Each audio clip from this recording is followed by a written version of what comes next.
Hey, this is Ryan of Happy, Healthy, Vegan.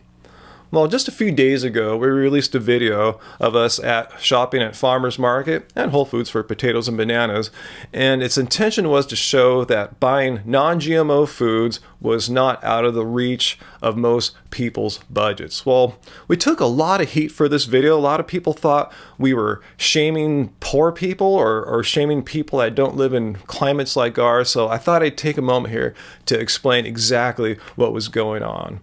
So I'll be the first to admit that this video has several large problems with it, and I take full responsibility for their existence. The video was filmed in two locations, once in our studio and a few days later at our farmer's market, and there's problems with both of them.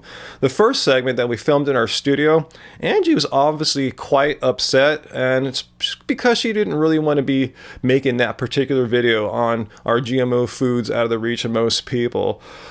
So I don't know, once I saw the footage afterwards, I wasn't sure how to edit it. So we went to the farmer's market the next day. I said, oh, maybe I could film some stuff here to show how GMO foods are not that expensive. And actually, when Angie and I were filming that, she had no idea I was going to connect that with the prior day's studio shots. She thought we were filming stuff to just show how we don't spend a lot of money at farmer's market, how we make our budget stretch. So yeah, unbeknownst to Angie, when we got back, I edited the 2 days footage together, trying to salvage like one video out of it. And again, that was entirely my decision.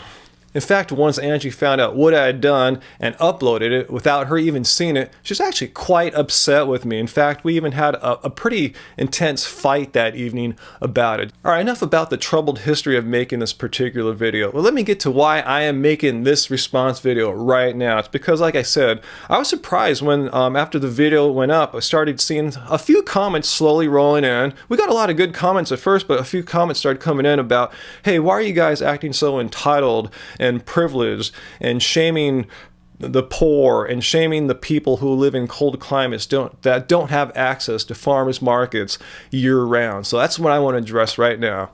Yeah, so some of these critical comments said, hey, you're being a jerk, you're being a dick, you're shaming, you're being just cruel to like poor people, saying how I'm kind of mocking them for not being able to buy the food that we're buying at our farmer's market. In my mind, when we were at farmer's market, my thought was what I said at the beginning. I still want to continue the original video's intention of showing that non-GMO foods, doesn't have to be organic, it doesn't have to even be farmer's market, but just buying non-GMO foods doesn't have to be expensive. It's not out of the reach of most people's budgets. So if I seem like I'm being a jerk and mocking someone, I am. I'm not mocking the poor. I'm not mocking people that live in snowy climates.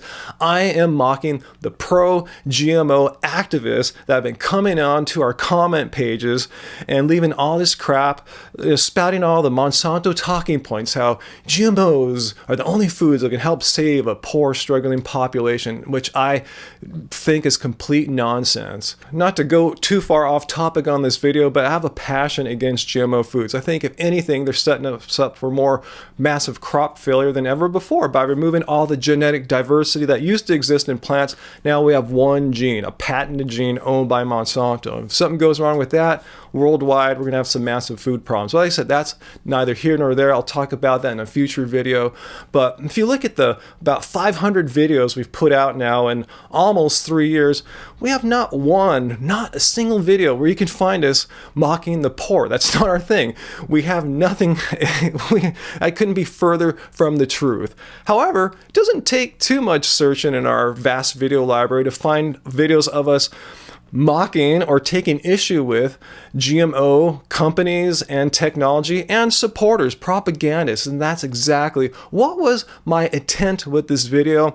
But like I said, for the various reasons that I outlined a few minutes ago, I think I failed in getting the intent across, and that happens sometimes. And again, I take full responsibility for the way the video was produced and edited. It falls squarely on me, and I violated one of the principles I have with Angie, is that we always review the other person's work before it goes up, and I didn't give her a chance to approve this video. So apologize to Angie, but more importantly, I apologize to any of you out there who thought we were shaming or mocking people that didn't have a lot of money, because we ourselves don't have a lot of money, but I'm not even going to make that an issue for this video. It's really about how we came across, and I apologize for that, because that was definitely not our intention. So talk is one thing, but I'm really a person of action. So there's several things I'm going to do to try to improve the situation from henceforth. So by the time you see this video I'm making right now, the video in question that I've been talking about, I'm going to remove it, which kind of pains me because I've only done this. This will be the second time in our 500 videos that I've removed a video.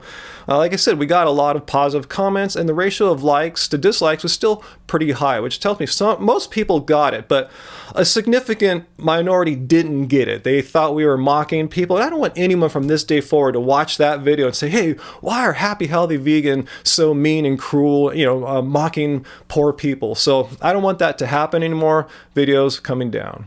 Secondly, to maintain the high quality video standards that we've set up for ourselves here at Happy Healthy Vegan, I'm going to make sure no video skips that review process that I just discussed. Angie will see every video that I make and approve it before it goes up, and likewise, vice versa for the ones she makes. Thirdly, I haven't made any contributions this year. I didn't give anything to the Organic Consumers Association, but I'm going to give my contribution right now, today, to an organization that feeds people in need. And the reason why I'm going to give it to this organization, Food Not Bombs, is they just don't feed people any old food. I'm still of the belief that even without the funds to buy your own food, you still don't have to eat GMO food, and you can still eat vegan, or at least vegetarian. That's what Food Not Bombs is all about. I suggest you check out their site. They specialize in finding food that would have been thrown out by restaurants and markets, reclaimed food, and they buy some of their own food too, cook it, and give them hot, vegan, and hopefully as much as possible organic, non-GMO meals, which this original video was all about. Anyway, so I have a bunch of food here that I'm going to take down to their kitchen because they have a local chapter here in Long Beach. We have some lentils because I know they're really big on dried foods and lentils. We got some black beans I'm going to take down. We have some sesame oil. I know they need spices and the like too. So I just sent them an email. I'm waiting to hear back to see where their kitchen will be this Friday because it moves around. And if I can't find them by today, I'm just going to send them the cash equivalent. Angie said this is about $25-30. So if I can't find them to give them the food, I'm going to make a cash contribution. And before I leave you, I want to make one last thing clear now, which I did not make clear in the original video. It's that make the best of what you can with your circumstances, given your budget, given your location, your geography, all of that. What we're originally wanting to show is, look, here's what we were able to get for $30 a person, which I thought we had a pretty good haul. If your food budget is less than that, do the best with what you can. If you can't afford as much fresh produce, do what we do. Fill in with stuff that's even cheaper. Big, giant sack of potatoes. And if you just want a big 5-pound bag of russet potatoes, 2 for $3. That's 10 pounds for $3. Big sacks of rice, should be able to find that too. And if you're well-to-do, you don't have to worry about budget. Spend more, buy the expensive cherimoyas. Oh, the only thing we can't afford right now. But I think that's what makes our channel very real, is that, we're not wealthy. We weren't born into wealth like some YouTubers. Oh, we didn't gain recent wealth because we're not a giant YouTube channel. I think we keep it really real, and we show you how to eat on a reasonable budget. So anyway, enough about that. I'm going to get going here, trying to find Food Not Bombs so I can take that food down there today. Anyway, guys, keep it carb, baby. Keep it carved.